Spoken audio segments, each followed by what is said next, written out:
Welcome to Chillin' 101. We hope this video helps.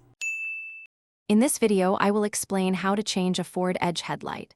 First, gather your tools, a 10mm socket wrench and a flathead screwdriver. Make sure your vehicle is completely off and the engine has cooled down to prevent any burns. It's also important to have the correct replacement bulb on hand before you begin the process.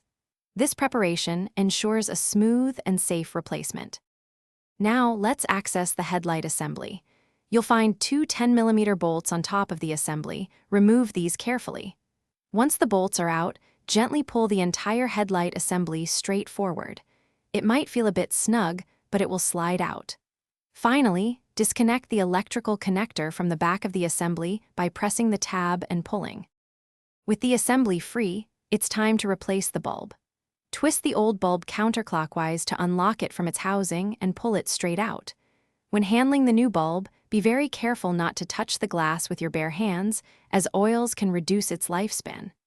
Insert the new bulb into the housing, aligning the tabs, and twist it clockwise until it locks securely into place. To finish up, reconnect the electrical connector to the new bulb. Carefully slide the entire headlight assembly back into its slot, ensuring it clicks firmly into place. Reinstall the two 10mm bolts you removed earlier, tightening them securely. Test your new headlight to confirm it's working correctly. Also, for easy meal prep, check the description for a link to some fantastic leak-proof containers and other great deals. Thanks for watching. Consider subscribing if we helped you.